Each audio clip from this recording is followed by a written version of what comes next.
The fluorescent lights in Mercy General's basement pharmacy flickered at 3:14 a.m., the way they always did when the backup generator cycled. Zola Kirby had learned not to flinch. She stood at the dispensary counter, cross-referencing a controlled substance log against a delivery manifest, her red pen moving in small, precise marks. The night shift paid 80 cents more per hour than days. That was the entire reason she was 4 floors underground while the rest of the city slept. She hadn't seen her brother in 6 days. This wasn't unusual. Davy had a habit of disappearing when the losses stacked up, surfacing a week later, pale and apologetic, smelling of cigarette smoke and borrowed mercy. She'd bailed him out 3 times in the past 2 years. The 4th time, she told him to figure it out himself. He apparently had. Just not in any way that helped either of them. She didn't hear the service entrance open. She heard the silence that followed it, the particular quality of stillness that meant the corridor outside was no longer empty. 3 men stepped into the dispensary. They didn't wear masks. People who wore masks were afraid of being identified. These men were not afraid. The first one, tall, dark coat, the kind of controlled stillness that read as expensive, stepped to the counter and set a folded piece of paper on the laminate. He didn't speak. He watched her. Zola looked at the paper. She looked at him. "We're closed," she said. "We're not here for a prescription." His voice was flat, unhurried. His eyes were a pale gray, the color of an overcast sky before a hard rain. "Read the document." She read it. It was Davy's handwriting. She recognized the cramped, slanted letters from 1,000 grocery lists left on her kitchen table from birthday cards, written in the margins of takeout menus. The words took longer to process than the handwriting. "She's good with numbers. She'll work it off. Take her instead." The number below it, $900,000. Zola set the paper down. She pressed both palms flat on the counter to keep them still. The man in the dark coat, Farron, she would learn his name later, spoken by the others the way you'd name a sharp object, was watching her process it. She got the sense he was timing her. "Where is my brother?" she asked. "Gone." The second man leaned against the wall near the door. He was broader, rougher, a jaw built like a dock cleat, a leather jacket stretched across his shoulders. He had the look of someone who'd done physical damage to things and people on a professional basis. Left the state. Left you the bill. The third man hadn't moved from the doorway. Older than the other 2, silver at his temples, a quiet authority that didn't need to announce itself. He held a set of car keys and said nothing. Zola looked at all 3 of them. $900,000. She made $23.40 an hour. The math was so absurd it almost steadied her. "I'm a pharmacy tech," she said. "I count pills for a living. I don't have $900,000. "We know what you do," said the man by the wall. Quill she'd eventually learn, a name that fit nothing about his size and everything about the precision of his cruelty. "Davy didn't leave us cash. He left us a reference. Said you're smart, said you're careful, said you're worth the trouble." Davy has never once in his life correctly evaluated the worth of something. The corner of Farron's mouth moved, not a smile, the recognition of an accurate statement. "Regardless," he said, "the debt is valid, the marker is legal, in the only sense that matters to us. You have 2 options. You come with us now, or we start collecting from everyone Davy ever borrowed from and told to come to you when he couldn't pay." The list of people Davy had borrowed from included their elderly landlady, 3 former co-workers, and at least 1 cousin with 2 kids and a bad mortgage. Zola thought about that for exactly 4 seconds. She untied her pharmacy apron, folded it, set it on the counter. "I need to clock out," she said, "and I'm taking my bag." No one stopped her. The compound sat 40 minutes north of the city, past the edge where the suburb lights thinned out and the road dissolved into gravel, and then a private drive flanked by iron gates. The house was enormous. Not in the ostentatious way, but in the way of a building designed to contain things rather than impress. Stone exterior, reinforced windows, cameras on every roofline, less a home than a facility. Zola sat in the back of the SUV between Quill's bulk and the door and said nothing for 35 minutes. Farron rode up front. The older man, she still didn't have his name, drove. The silence wasn't uncomfortable. It was tactical. She was being assessed. She assessed back. 3 separate men with 3 separate energies, moving around each other with the particular awareness of people who trusted each other in situations that punished mistakes. Not friends, exactly. Something more durable than that. She was given a room on the 2nd floor, clean, spare, lockable from the inside, which surprised her. A narrow desk, a bed, a window overlooking the back grounds. She sat on the edge of the mattress at 5 in the morning with her bag in her lap and took stock of what she had. Her phone with no service, a granola bar, $38 in cash, and her logbook. The logbook was habit. She brought it everywhere. 16 months of controlled substance counts, delivery discrepancies, anything that didn't add up. Working nights in a hospital pharmacy meant you saw every gap between what was ordered and what arrived. Zola had a talent, if you could call compulsive precision a talent, for noticing gaps. She fell asleep sitting up, the logbook open in her hands. In the morning, Farron came to find her. He knocked. She hadn't expected that. "There's work," he said when she opened the door. He looked at her the way people looked at assets they were still calculating the return on. "You're going to the East office. Our accounts manager was arrested Tuesday. You'll take over the financial review for the month. I'm a pharmacy tech, not an accountant. Your brother's intake form noted you kept books for your father's auto shop for 6 years." Zola said nothing. Davy had apparently been more thorough than she'd credited. "The software is standard," Farron continued. "The ledgers aren't complicated. You'll find what's irregular and flag it. And if I do, what does that buy me?" He looked at her for a long moment, his face arranged in the permanent neutrality of a man who'd spent years making sure nothing landed on it that someone else could use. 10,000 off your principal. I want 20. 15. She stepped back from the doorway and let him in. The East office smelled of paper touched too many times by too many hands. Zola sat down, opened the first ledger file, and went to work. She found the first discrepancy in 40 minutes. It was in the pharmaceutical invoices. Of course it was, because that was where she knew to look, and someone had assumed no one would. 3 medical supply companies, listed as vendors for a clinic the organization operated on the city's east side. The invoices were real. The quantities weren't. They were ordering double the actual dispensed volume of 4 specific controlled medications. The difference routed through a shell company in Delaware with no employees, no physical address, and no history before 18 months ago. Someone was running product through the clinic's legitimate supply chain and billing the organization for the privilege. Quill found her there at noon, leaning over a printed spreadsheet with a yellow highlighter. "You haven't eaten," he said. He set a sandwich on the corner of the desk with the grace of a man who'd never done anything gently in his life. It landed hard enough to shift the papers. "I found something," Zola said without looking up. "Someone's been double billing your pharmaceutical orders for 1.5 years and siphoning the difference." Quill's stillness changed texture. "Say that again." She said it again, slower, pointing to the column headers. He stared at the spreadsheet. He understood what was being said well enough. His jaw set. How much? 60, maybe 70,000 over the run, possibly more if the same routing is used in the Boston clinic. Quill left without another word. Farron appeared 15 minutes later. He stood behind her chair and read the screen over her shoulder. She could feel him not touching the back of her chair, the deliberate maintenance of distance. He was precise about everything, including the space he occupied near other people. "The Delaware company," he said finally.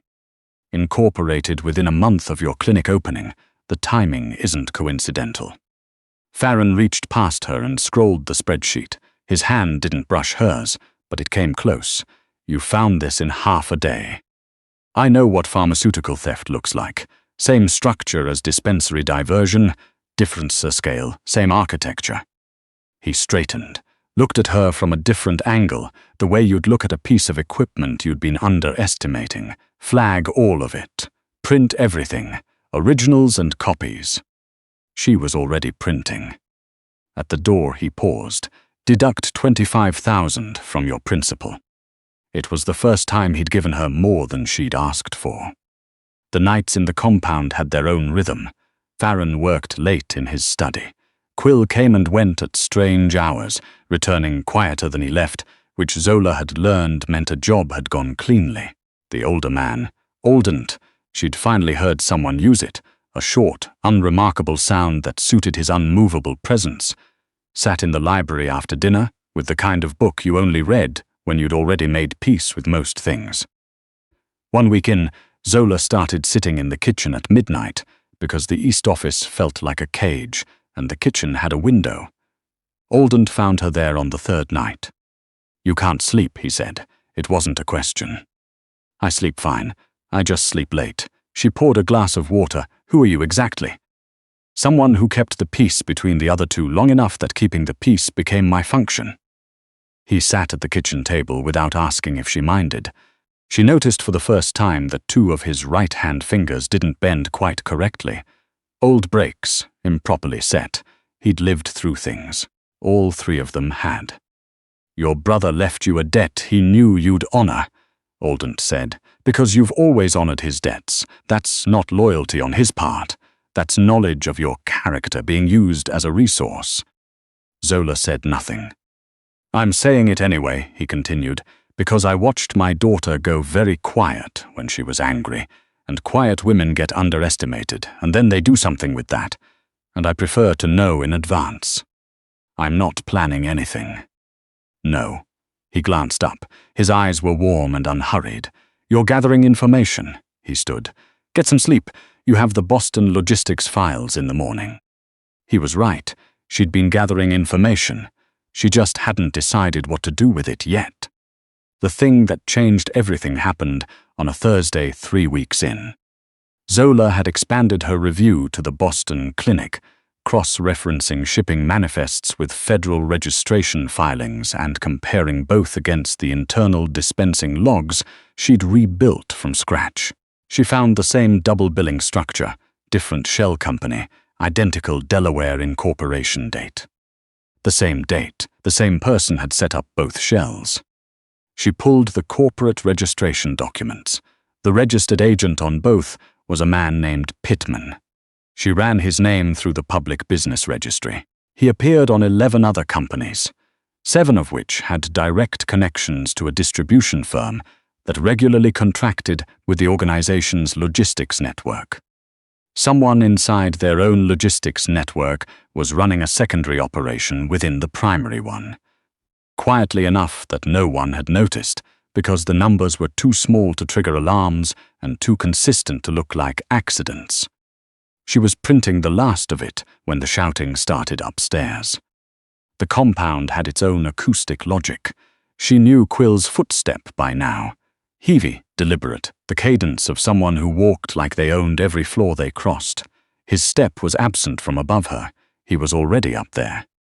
She stayed at the desk. She told herself to stay at the desk. The sound that followed was a gunshot.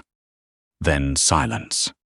Then Farron's voice, clipped and controlled, giving instructions she couldn't make out through the ceiling.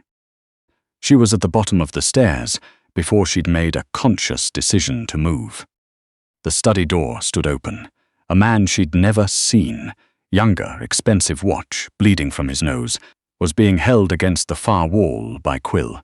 Farron stood in the center of the room with a gun he hadn't put away yet, and blood on the sleeve of his shirt that was not decorative.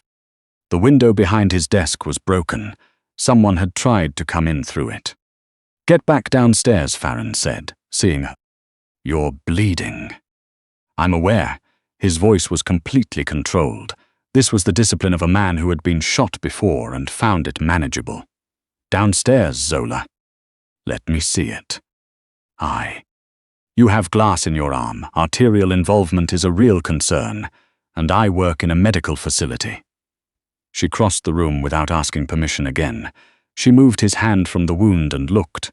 It wasn't arterial, deep enough to need closing, not deep enough to be immediately critical. She said this out loud.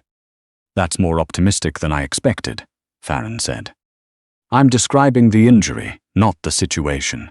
She was already pulling from the first aid kit she'd noticed on the bookshelf her first week, because she noticed things like that. Hold still. He held still. It was, she thought, the most cooperative she'd ever seen him be about anything. From across the room, Quill said, "She patching you up?" "Apparently," Farron said. A pause. Good. Zola worked quickly, without making conversation.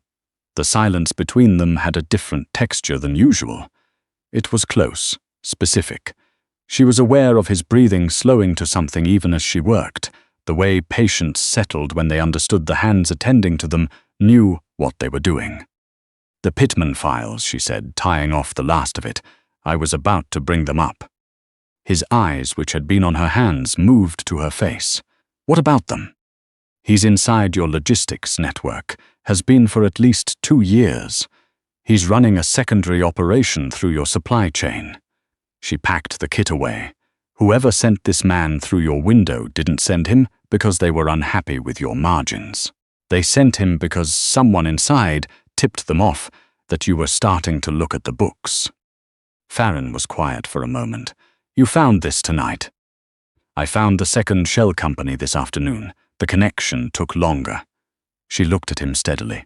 "Whatever just happened up here, it's not random. It's a reaction. Someone knows you're looking." He stood slowly, his eyes doing the thing they did when he was making decisions he wouldn't explain out loud. He looked at her, not the way he'd looked at her the first night, calculating her worth against Davy's debt. It was a different look. She didn't have a category for it yet. "Show me the files," he said. Auditing convened all 4 of them in the library at midnight. Zola sat at the corner of the table with her documentation spread flat, Farron to her right, still in his ruined shirt, Quill standing, because he always stood. Auditing at the head with the quiet authority of a man deciding how many resources to deploy and already knowing the answer. Zola walked them through it, start to finish. The pharmaceutical invoices, the shell companies, the logistics connections, the timing. She spoke the way she spoke in pharmacy board reviews, factual, sequential, no editorializing. The numbers told the story. She arranged them. When she finished, Auditing looked at the table for a long time. "Pittman," he said finally. "And whoever funded the shell companies. I can't trace the origin without access to direct banking records, but the routing pattern." "We can get the banking records," Quill said. "Then I can trace the origin." Farron spread his hand flat on the table over one of the printed pages. "You built this entire chain from pharmaceutical invoices." "I built it from the first discrepancy. The chain was already there." Most people wouldn't make that distinction. Most people don't count controlled substances for a living. The 3 of them exchanged the compressed communication of men who'd been working together long enough that entire conversations happened in 2 seconds of eye contact. She'd gotten better at reading those, too. Auditing said, "What do you want?" Zola looked at him. "For what?" "For this." He gestured at the table. She'd thought about it. She'd been thinking about it since the first night she sat on that mattress and did the math on her situation. $900,000 at her current wage meant working off debt until she was 53. That was never going to be the actual arrangement, no matter what the paperwork said. She understood now, 3 weeks in, that she wasn't leaving. Not because of the fence or the cameras, because outside these walls, she was Davy Kirby's sister, and every person he'd ever borrowed from had her address. Inside these walls, she was something that had value.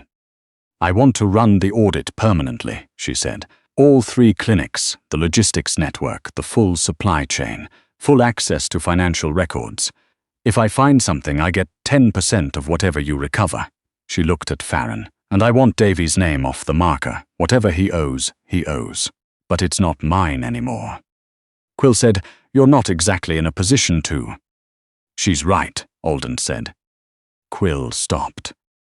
The marker was Davy's, Alden continued, and it has been a transactional fiction from the beginning. She's been working the debt down. He looked at Zola with that warm, specific expression she still hadn't categorized. The Pittman matter just zeroed it. The 10% is a separate negotiation. Farron said nothing.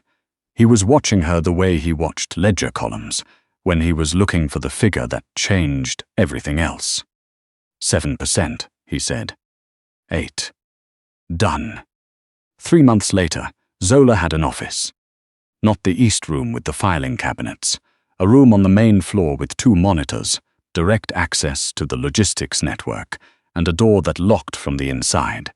By her choice, this time, not by accommodation.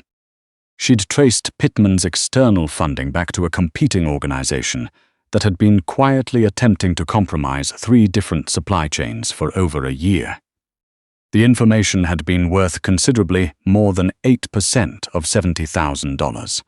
She didn't ask what was done about Pittman. She looked at the logistics numbers afterward and noted that several Northeast contracts had been renegotiated and the competing network no longer appeared in any supplier registers. Numbers told you what you needed to know, if you knew how to read them.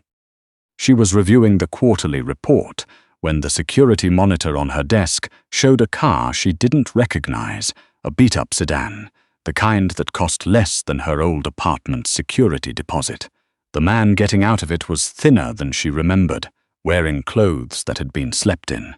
He was looking at the gate the way people looked at things they were terrified of, but had decided they needed anyway. Davy. Zola sat back in her chair. She could hear Quill's footsteps crossing the foyer toward the front door. She stood, crossed to her own door, and opened it. "Let me," she said.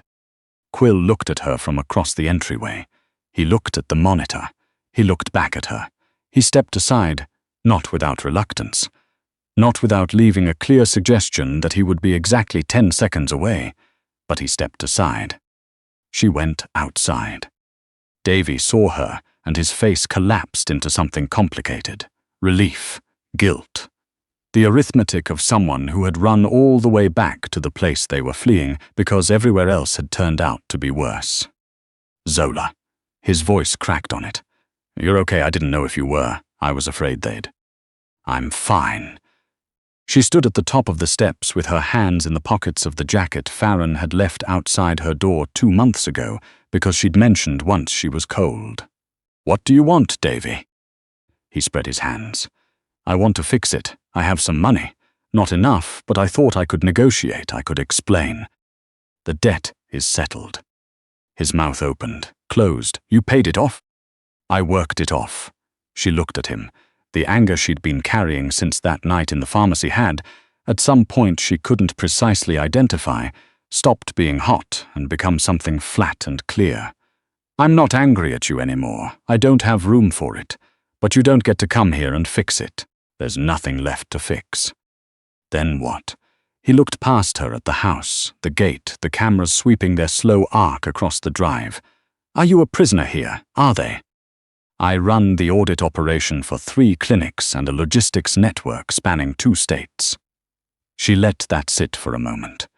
"The man who left the marker is no longer on any document connected to this house, so you should leave before someone decides there's a reason to remember you exist."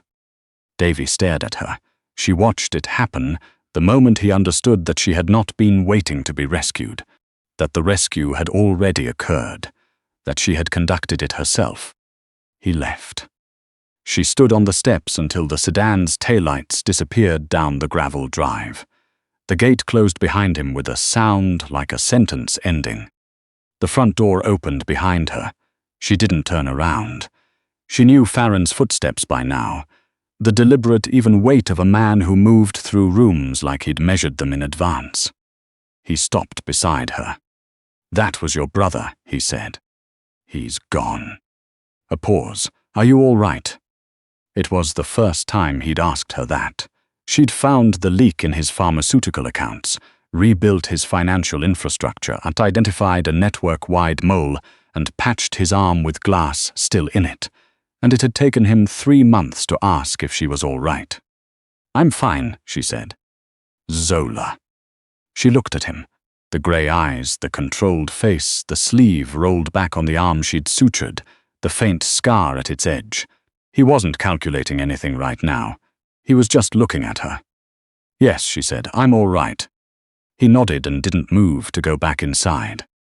Quill appeared in the doorway behind them, held out 2 mugs of coffee, and disappeared again without a word.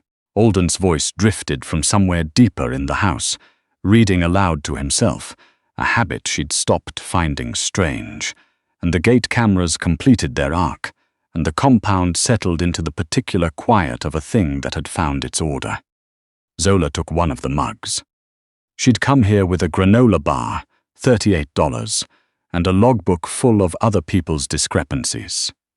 She'd turned a $900,000 debt into an 8% equity stake, a permanent office, and 3 men who had learned not to underestimate a woman who counted things for a living. Davy had tried to sell her time. What he'd actually done was give her leverage. The numbers, as always, had told the truth. She just knew how to read them.